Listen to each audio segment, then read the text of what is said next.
오늘 새해 첫 주일 우리에게 주시는 말씀은 마태복음 5장 1절 말씀부터 10절 말씀까지입니다. 예수께서 무리를 보시고 산에 올라가 앉으시니 제자들이 나온지라.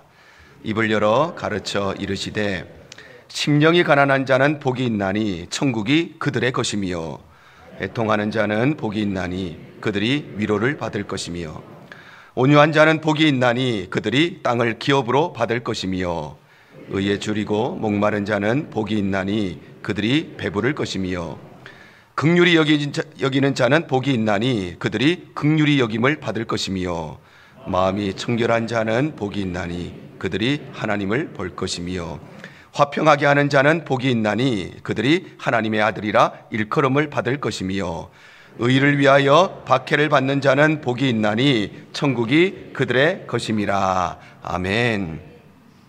오늘 새해 첫 주일 하나님 앞에 나오신 우리 모든 성도님들 주님으로 환영하고 축복합니다. 2023년에 하나님께서 예비해 놓으신 은혜로 하나님께서 우리의 가정과 또 우리의 일터와 교회 가운데 하나님께서 하늘의 문을 여시고 은혜와 복을 허락해 주시는 귀한 한 해 되시기를 간절히 바랍니다. 오늘 본문의 말씀은 우리가 산상수훈이라고 불리는 말씀의 일부입니다. 이 산상수훈이라고 하는 것은 말 그대로 산 위에서 수여해 주신 교훈 또는 산 위에서 가르치신 교훈, 그런 의미를 가지고 있습니다. 예수님께서는 공생의 사역을 시작하시면서 가장 먼저 갈릴리에서부터 복음을 전파하시기 시작했습니다. 그러자 이 예수님에 관한 소문이 많은 사람들에게 알려지게 되고 그래서 사람들이 예수님을 찾아오게 됩니다. 마태복음 4장 23절에서 25절에 이렇게 기록을 합니다. 예수께서 온 갈릴리에 두루 다니사 그들의 회당에서 가르치시며 천국 복음을 전파하시며 백성 중에 모든 병과 모든 약한 것을 고치시니 그의 소문이 온 수리아에 퍼진지라. 사람들이 모든 앓는 자 곧 각종 병에 걸려서 고통당하는 자 귀신 들린 자 간질하는 자 중풍병자들을 데려오니 그들을 고치시더라.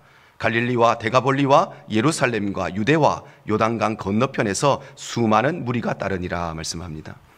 바로 예수님께서 공생의 사역을 시작하시면서 천국 복음을 전파하시고 또 하나님의 말씀을 가르치시고 특별히 육신의 질병을 가진 자들의 질병들을 고쳐주시자 예수님의 소문이 온 이스라엘 방방 곳곳에 퍼지게 된 것입니다. 그래서 그 소문을 듣고 많은 사람들이 예수님을 찾아오게 되는데 갈릴리뿐만 아니라 저 멀리 유대 땅에서 예루살렘에서 심지어는 요단 동편에서 강을 건너서까지 예수님을 찾아왔다는 것입니다. 그래서 예수님께서는 그렇게 모인 무리들에게 말씀을 전하시기 위해서, 말씀을 가르치시기 위해서 산 위에 올라가 앉으십니다. 오늘 보면 1절입니다. 예수께서 무리를 보시고 산에 올라가 앉으시니 제자들이 나온지라. 바로 예수님께서 이때 모였던 무리들에게 말씀을 가르치시기 위해서 산 위에 올라가 앉으셨는데 이때 가르치신 말씀이 마태복음 5장부터 마태복음 7장까지 기록되어 있는 산상수훈의 말씀입니다. 특별히 오늘 우리가 읽은 이 본문의 말씀은 이 산상수훈 말씀 중에서도 가장 첫 번째 주제, 첫 번째 챕터가 되는 매우 중요한 말씀이고 그래서 이 팔복의 말씀은 예수님께서 말씀하신 산상수훈 전체를 떠받치고 있는 말씀일 뿐만 아니라 우리에게 주어진 팔복의 말씀은 성경에 기록된 예수님의 공식적인 첫 번째 설교라는 점에서 매우 특별한 의미를 가집니다. 그래서 2023년 첫 설교로 이 팔복의 말씀을 함께 나누면서 앞으로 몇 주 동안 이 말씀을 깊이 있게 묵상하기를 원하는 것입니다. 이 팔복의 말씀은 이 시대를 살아가는 우리 성도들에게 크게 두 가지의 의미를 가지는데 첫 번째의 의미는 이 팔복의 말씀은 우리가 닮아가야 할 예수님의 거룩한 성품을 나타내고 있다는 것입니다.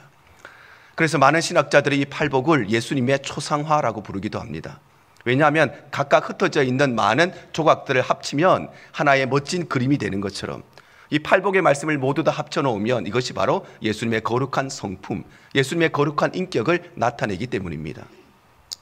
우리가 예수를 믿고 하나님의 자녀가 되었다는 것, 예수를 믿고 구원받은 백성이 되었다는 것은 단순히 나중에 죽은 이후에 천국에 가는 것만을 의미하는 것이 아니라 우리가 예수를 믿고 하나님의 자녀가 되었다는 것은 이 땅 위에 살아가는 동안에 예수 그리스도를 닮아가는 작은 예수로 살아가야 한다는 것을 말하는 것입니다. 그래서 이 팔복의 말씀은 우리가 닮아가야 할 이 예수님의 모습이 어떤 모습인가, 그것을 가장 자세하고 가장 구체적으로 우리에게 보여주는 말씀인 것입니다. 그런가 하면 이 팔복의 말씀이 우리에게 주시는 두 번째 의미가 있는데 그것은 바로 우리 그리스도인들의 바로 삶의 원리가 된다는 것입니다. 팔복의 말씀은 참된 그리스도인들이 아니면 결코 이해할 수 없는 매우 높은 차원의 아주 신비한 진리의 말씀입니다. 왜냐하면 세상은 우리에게 많은 것을 가진 사람, 부유한 사람이 복이 있다고 말하는데, 그런데 예수님께서는 가난한 사람이 복이 있다고 말씀하시기 때문입니다. 세상은 힘이 있는 사람, 그 힘을 발휘하는 사람이 복받은 사람이라고 이야기하는데, 오히려 예수님께서는 온유한 사람이 복이 있다고 말씀하시고, 세상은 배부른 사람이 복받았다고 말하는데 오히려 예수님께서는 굶주리고 목마른 사람이 복이 있다고 말씀하시기 때문입니다. 그러니 이 역설적인 말씀을 어떻게 하나님을 알지 못하는 세상이 이해할 수 있겠습니까? 이 역설적인 말씀을 어떻게 하나님을 알지 못하는 사람들이 이해할 수 있겠습니까? 아니, 이 역설적인 말씀은 예수를 믿는다 할지라도, 교회에 나온다고 할지라도, 구원 받았다고 할지라도 예수님을 전적으로 닮아가기를 소원하지 않으면 결코 이해할 수 없는 매우 높은 차원의 진리의 말씀인 것입니다. 이처럼 팔복의 말씀은 우리가 닮아가야 할 예수님의 성품일 뿐만 아니라, 또한 이 팔복의 말씀은 우리가 살아가야 될 삶의 기준이 되는 말씀인데, 오늘은 그 중에서도 첫 번째인 이 심령이 가난한 자에 대해서 함께 말씀을 나누기를 원합니다. 예수님께서는 팔복을 말씀하시면서 가장 먼저 심령이 가난한 자가 복이 있다고 말씀을 하십니다. 오늘 보면 3절입니다. 심령이 가난한 자는 복이 있나니 천국이 그들의 것임이요 말씀합니다. 바로 예수님께서는 심령이 가난한 자가 복이 있다 이렇게 말씀하시는데, 여기에서 가난이라고 하는 것은 헬라어로 푸토코스라는 용어입니다. 성경에는 가난이라고 하는 말이 크게 두 가지가 나오는데, 하나는 페니크로스라는 말이 나오고 또 하나는 오늘 본문에 나오는 이 푸토코스라는 말이 나옵니다. 그런데 이 두 가지는 다 가난하다 이런 의미를 가지고 있지만, 이 두 가지는 아주 미세한 차이를 가지고 있습니다. 먼저 이 페니크로스라고 하는 말은 가난하다 이런 의미를 가지고 있지만, 이것은 다른 사람들에 비해서 가난한 것, 즉 상대적인 가난을 표현할 때 이 페니크로스라는 용어를 씁니다. 그런데 오늘 본문에 나오는 이 푸토코스라는 것은 다른 사람들에 비해서 가난한 것이 아니고, 다른 사람들이 도와주지 않으면 살아갈 수 없을 만큼 가난한 것, 다른 사람의 도움이 없이는 굶어 죽어야 하는 극심한 가난, 절대적인 가난을 표현할 때 이 푸토코스라는 용어를 씁니다. 성경에는 두 렙돈을 헌금한 가난한 과부의 이야기가 나옵니다. 누가복음 21장 1절에서 4절이 기록합니다. 예수께서 눈을 들어 부자들이 헌금함에 헌금 넣는 것을 보시고, 또 어떤 가난한 과부가 두 렙돈 넣는 것을 보시고 이르시되, 내가 참으로 너희에게 말하노니 이 가난한 과부가 다른 모든 사람보다 많이 넣었도다. 저들은 그 풍족한 중에서 헌금을 넣었거니와 이 과부는 그 가난한 중에서 자기가 가지고 있는 생활비 전부를 넣었느니라 하시니라 말씀합니다. 여기에 두 렙돈을 헌금한 가난한 과부의 이야기가 나오는데, 성경은 이 과부의 가난을 표현하면서 페니크로스라는 용어를 씁니다. 바로 이 과부는 가난하기는 했지만, 그러나 다른 사람들이 안 도와주면 굶어 죽을 정도로 가난하지는 않는, 즉 다른 사람들에 비해서, 부자들에 비해서 많이 가난한 사람이었다는 것입니다. 그래서 예수님께서는 말씀하시기를, 부자들이 액수로는 많은 헌금을 했지만, 그러나 이 여인은 두 렙돈밖에 헌금하지 않았지만 자신의 모든 생활비를 드렸기 때문에 액수로는 부자들이 훨씬 더 많이 했지만 오히려 이 여인이 하나님 앞에 더 많은 것을 드렸다고 칭찬을 하신 것입니다. 그런가 하면 성경에는 우리가 잘 알고 있는 거지였던 나사로의 이야기도 나옵니다. 누가복음 16장 19절에서 21절입니다. 부자가 있어 자색옷과 고운 베옷을 입고 날마다 호화롭게 즐기더라. 그런데 나사로라 이름하는 한 거지가 헌데투성이로 그의 대문 앞에 버려진 채 그 부자의 상에서 떨어지는 것으로 배불리려 하며 심지어 개들이 와서 그 헌데를 핥더라 말씀합니다. 여기 나오는 거지, 이 나사로의 가난을 표현하면서 성경은 오늘 본문에 나오는 이 푸토코스라는 용어를 사용하고 있습니다. 바로 이 사람은 다른 사람이 도와주지 않으면 살아갈 수 없는 사람, 부자의 상에서 음식이 떨어져서 그거 먹지 않으면 굶어 죽어야 하는 아주 극심하고 절대적인 가난 속에 있었다는 것입니다. 그러니 한국말로 좀 번역을 하자면 이 페니크로스라는 말은 정말 가난하다 이렇게 번역을 할 수 있고, 이 푸토코스라는 말은 정말 찢어지게 가난하다 그렇게 표현할 수가 있는 말입니다. 우리는 흔히 가난하다는 말 또는 부유하다는 말을 경제적인 면에, 물질적인 면에 빗대어서 사용을 합니다. 그래서 이 사람 참 부유한 사람이다 이렇게 이야기하면 우리 모두는 당연히 이 사람이 물질적으로 부유한 사람이구나, 돈이 많은 사람이구나 그렇게 이해를 합니다. 이 사람 참 부유한 사람이다 이렇게 이야기를 하는데 저 사람은 지식적으로 부유한 사람일까? 저 사람은 정서적으로 부유할까? 저 사람은 자식들 부자일까? 이렇게 생각하는 사람은 아무도 없다는 것이지요. 왜냐하면 우리는 늘 부유하다는 것을 경제적인 면에, 물질적인 면에 사용하기 때문입니다. 가난하다는 말도 마찬가지죠. 저 사람 참 가난한 사람이다 그렇게 이야기하면 저 사람이 물질적으로 어려운 사람이구나, 경제적으로 궁핍한 사람이구나 그렇게 생각을 합니다. 왜냐하면 가난하다는 것, 부유하다는 것, 그것은 언제나 경제적인 면에, 물질적인 면에 사용하기 때문입니다. 그런데 예수님께서는 이 가난이라고 하는 말을 오늘 본문에서는 물질의 면에 사용하지 않고 우리의 마음에 적용해서 말씀을 하고 있습니다. 부유하다는 것은 어떤 것입니까? 부유하다는 것은 그야말로 가진 것이 많다는 것입니다. 그런데 부유하다는 것의 진짜 중요한 의미는 많이 가진 것만이 아니라 많이 가졌기 때문에 그 가진 소유물을 의지하기가 쉽다는 것을 의미합니다. 그래서 물질적으로 부유한 사람은 단순히 돈을 많이 가졌을 뿐만 아니라 그 사람은 돈이 많기 때문에 그 돈을 의지하며 살기가 매우 쉽다는 것입니다. 지식이 부유한 사람은 지식이 많을 뿐만 아니라 남들보다 지식이 많으니까, 학력이 높으니까 자신의 그 지식을, 자신의 그 학력을 의지하며 살기가 매우 쉽다는 것입니다. 예수님을 찾아왔던 부자 청년이 바로 그런 사람이었습니다. 마태복음 19장 16절과 21절 22절이 말씀합니다. 어떤 사람이 주께 와서 이르되 선생님이여 내가 무슨 선한 일을 하여야 영생을 얻으리이까? 예수께서 이르시되 내가 온전하고자 할진대 가서 내 소유를 팔아 가난한 자들에게 주라. 그리하면 하늘에서 보화가 내게 있으리라. 그리고 와서 나를 따르라 하시니 그 청년이 재물이 많음으로 이 말씀을 듣고 근심하며 가니라 말씀합니다. 바로 자신의 영생에 대해서 고민하고 있던 이 청년에게 예수님께서는 너의 소유를 팔아서 가난한 자들에게 나누어 주라고 말씀하십니다. 그런데 이 청년은 재물이 많았기 때문에, 돈이 많았기 때문에 그 말씀에 순종하지 못하고 근심하면서 집으로 갔다는 것입니다. 이 청년이 예수님의 말씀에 순종하지 못한 이유는 단순히 부자였기 때문에, 많은 것을 가지고 있었기 때문이 아니라 이 청년은 돈이 많았기 때문에, 이 청년은 이 돈을 의지하며 살아왔기 때문에, 돈 없이는 못 사는 사람이었기 때문에, 그래서 그는 예수님의 말씀에 순종하지 못했던 것입니다.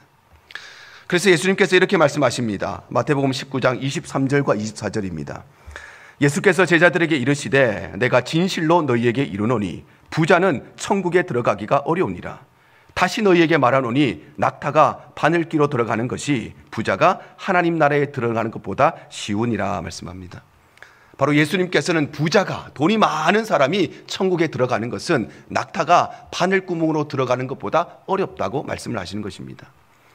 그런데 여기에서 예수님께서 부자가 천국에 들어가는 것이 낙타가 바늘귀로 들어가는 것보다 어렵다고 말씀하시는 것은 돈이 많은 사람, 부자들은 천국에 못 간다, 그런 의미가 아니라 돈이 많은 사람은 돈이 워낙 많아서, 그래서 그 돈을 의지하고 그 돈 없으면 살아갈 수 없는 사람들이라서 그래서 천국에 들어가기가 그만큼 어렵다는 것입니다.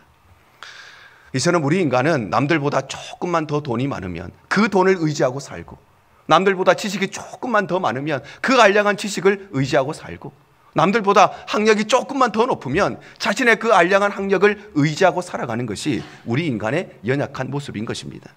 그래서 예수님께서는 바로 심령이 가난한 자가 복이 있다고 말씀하시는 것입니다. 반대로 가난하다는 것은 어떤 것인가? 가난하다는 것은 그야말로 가진 것이 별로 없다는 것이죠. 그런데 가난하다는 것, 가진 것이 별로 없다는 것도 매우 중요한 또 하나의 숨겨진 의미는 가진 것이 없기 때문에, 그래서 의지할 만한 것이 별로 없다는 것입니다. 그래서 물질적으로 가난한 사람, 그 사람은 돈이 별로 없기 때문에 의지할 돈이 없는 것입니다. 지식적으로 가난한 사람, 그 사람은 지식이 적을 뿐만 아니라 그만큼 의지할 만한 지식이 없다는 것입니다. 우리에게 참으로 중요한 교훈은 오늘 우리에게 이 말씀을 하시면서 12년 동안 혈우병 앓던 여인이 바로 그런 사람이었습니다. 마가복음 5장 25절에서 29절에 이렇게 기록합니다. 12해를 혈우증으로 알아온 한 여자가 있어 많은 의사에게 많은 괴로움을 받았고 가진 것도 다 허비하였으되 아무 효험이 없고 도리어 더 중하여졌던 차에 예수의 소문을 듣고 무리 가운데 끼어 뒤로 와서 그의 옷에 손을 대니 이는 내가 그의 옷에만 손을 대어도 구원을 받으리라 생각함일러라. 이에 그의 혈루 근원이 곧 마름에 병이 나은 줄을 몸에 깨달으니라 말씀합니다. 바로 이 여인에게는 혈류병이 있었는데 이 여인은 자신의 질병을 고치기 위해서 좋다는 병원을 찾아다니고 잘한다는 의사를 찾아다니고 좋은 약재를 다 구입해서 먹느라, 그래서 자신의 모든 재산을 다 허비했을 뿐만 아니라 재산을 다 써가며 치료했음에도 불구하고 그 병은 고쳐지지가 않고 오히려 그 병이 더 심해지게 되었다는 것입니다. 그러니 이 여인은 더 이상 의지할 돈이 없습니다. 더 이상 의지할 지식이 없습니다.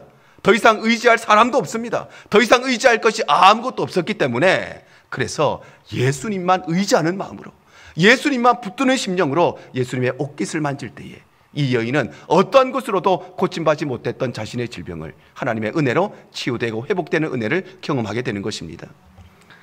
사도 바울도 마찬가지입니다. 사도 바울은 얼마나 의지할 것이 많은 사람이었는지 모릅니다. 그는 태어나면서부터 로마의 시민권자라는 특권적인 신분을 가지고 있었던 사람입니다. 뿐만 아니라 태어나면서부터 그 시민권을 가질 정도로 대단한 집안 배경이 있고 대단한 재력이 있었던 사람입니다. 그는 바리새인이라고 불리는 아주 사회적 신분이 높은 사람이었고, 가말리엘 문화에서 공부했던 학력이 높은 사람이었고, 율법의 대가라고 불릴 만큼 아주 지식이 많은 사람이었습니다. 그래서 이 바울은 자신의 그 대단한 신분과 그 대단한 집안 배경들, 그 많은 재력들, 그 많은 학력들, 그 많은 지식을 의지하고 살아왔는데, 그런데 그가 다메섹 도상에서 예수 그리스도를 만난 이후로 그는 자신이 가지고 있는 모든 것이 헛되다는 것을 깨닫고, 이 모든 것은 의지할 만한 것이 없다는 것을 깨닫고 하나님 앞에 이렇게 고백을 합니다. 빌립보서 3장 5절에서 8절입니다. 나는 8일 만에 할례를 받고 이스라엘 족속이요 베냐민 지파요 히브리인 중에 히브리인이요 율법으로는 바리새인이요 열심으로는 교회를 박해하고 율법의 의로는 흠이 없는 자라. 그러나 무엇이든지 내게 유익하던 것을 내가 그리스도를 위하여 다 해로 여길 뿐더러 또한 모든 것을 해로 여김은 내 주 그리스도를 아는 지식이 가장 고상하기 때문이라. 내가 그를 위하여 모든 것을 잃어버리고 배설물로 여긴다 말씀합니다. 바로 바울 사도는 예수 그리스도를 만난 이후로 자신의 그토록 자랑하며 살아왔던 자신의 학력, 자신의 재력, 자신의 신분, 자신의 지식, 이 모든 것 중에 의지할 만한 것이 하나도 없다는 것을 깨닫고 예수님만 의지하는 바로 심령이 가난한 사람이 된 것입니다. 그러므로 사랑하는 성도 여러분, 2023년 새해 하나님이 우리의 심령 가운데 가난한 심령을 주시기를 축복합니다. 그래서 내 안에는 아무것도 의지할 만한 것이 없다는 것을 고백하고 오직 예수님만 의지하고 살아가는 귀한 한 해가 되시기를 바랍니다. 이것이 바로 우리가 닮아가야 할 예수님의 모습이고, 이것이 바로 우리가 살아가야 할 우리 그리스도인들의 삶의 모습인 것입니다. 또한 가난하다고 하는 것은 우리에게 어떤 의미를 가지고 있느냐, 가난하다는 것은 부유함에 대한 기대를 가지고 있다는 것입니다. 그래서 물질적으로 가난한 사람은 더 열심히 일해서 더 많은 돈을 벌기를 기대한다는 것이고, 지식이 적은 사람은 더 열심히 공부해서 더 많은 지식을 얻기를 기대한다는 것이고, 건강이 부족한 사람은 더 열심히 운동해서 좋은 건강을 얻기를 기대한다는 것입니다. 이와 마찬가지로 심령이 가난하다는 것은 바로 우리가 영적으로 부유해지기를 기대하는 것, 바로 하나님의 은혜에 갈급해하는 마음, 하나님 은혜에 목말라는 심령을 가진다는 것입니다. 성경에 이 두 사람 바리새인과 세리의 이야기가 나옵니다. 바리새인과 세리는 둘 다 돈도 많고 권력도 많고 지식도 많은 사람들이었습니다. 그런데 세리는 하나님의 은혜를 입었지만 바리새인은 하나님의 은혜를 입지 못했습니다. 왜냐하면 세리에게는 하나님의 은혜에 대한 갈급한 심령, 목마른 심령이 있었지만 바리새인은 그렇지가 못했기 때문입니다. 누가복음 18장 10절에서 14절에 이렇게 기록을 합니다. 두 사람이 기도하러 성전에 올라가니 하나는 바리새인이요 하나는 세리라.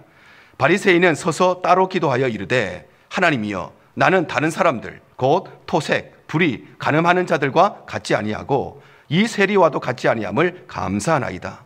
나는 일해에 2번씩 금식하고 또 소득의 11조를 드리나이다 하고, 세리는 멀리 서서 감히 눈을 들어 하늘을 쳐다보지 못하고 다만 가슴을 치며 이르되 하나님이여 불쌍히 여기소서 나는 죄인이로소이다 하였느니라. 내가 너희에게 이르노니 이에 저 바리새인이 아니고 이 사람이 의롭다 하심을 받고 그의 집으로 내려갔느니라.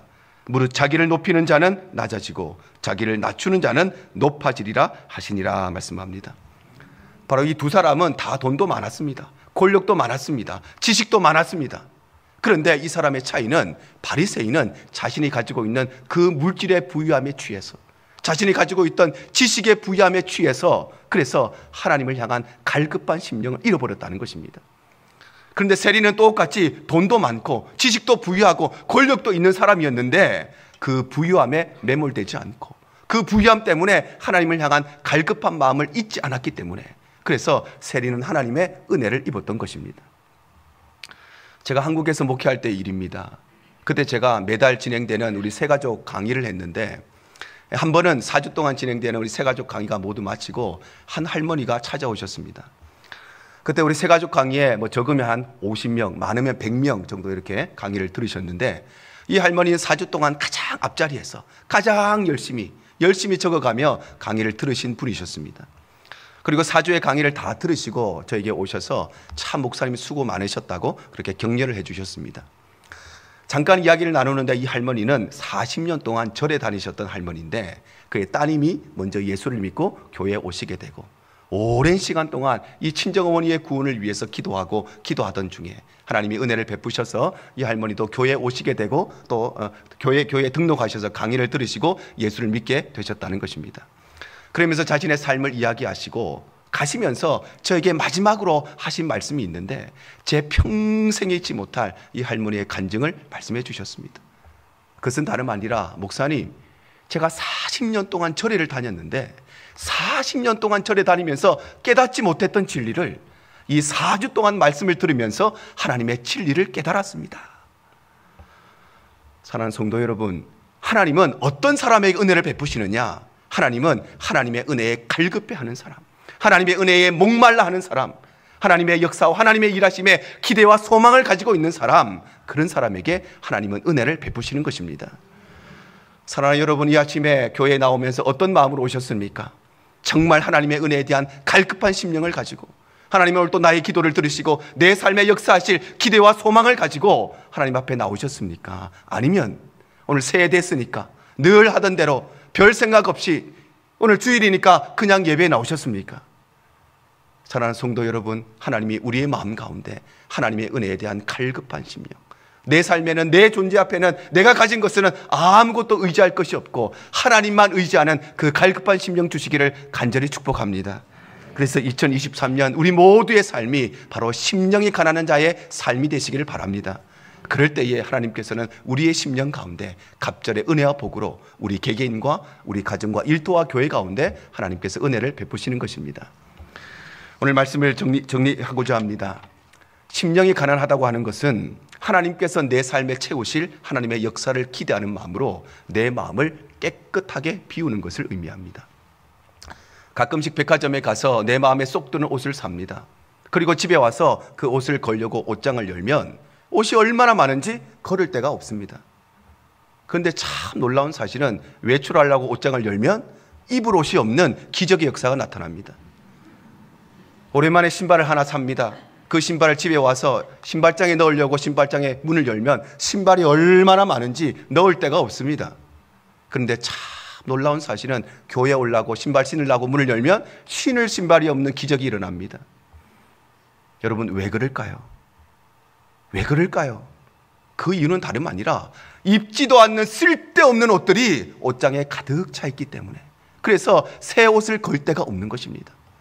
신지도 않는 쓸데없는 신발들이 신발장에 가득 차 있어서 그래서 새 신발을 넣을 공간이 없는 것입니다. 여러분, 우리의 심령 가운데 왜 하나님의 은혜에 대한 목마름이 없는가?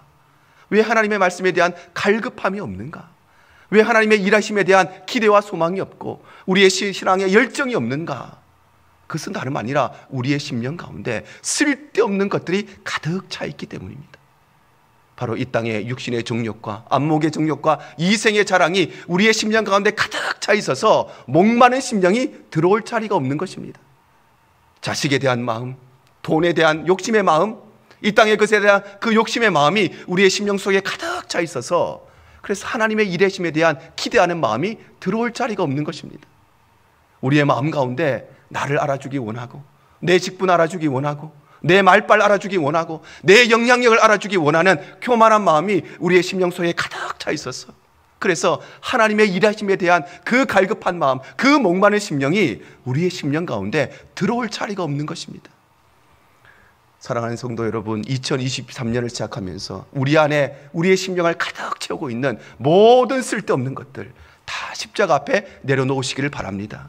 그래서 우리의 삶이 2023년 하나님 앞에 갈급한 심령 가지고, 목마른 심령 가지고, 은혜 없이는 살아갈 수 없다고 말만 하는 것이 아니라 정말 하나님이 내 삶을 붙들어 주시 않으면 2023년 우리의 가정, 우리의 일터, 우리의 자녀, 우리 교회가 설 수 없음을 고백하고 2023년 갈급한 심령으로 하나님 앞에 엎드리는 복된 한 해가 되시기를 바랍니다.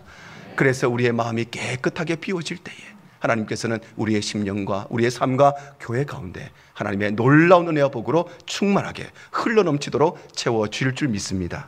이 은혜가 올 한 해 동안 우리 모든 성도들의 삶과 가정과 교회 가운데 충만하시기를 주님 이름으로 축복합니다. 가장 좋은 길로 날 인도하시네.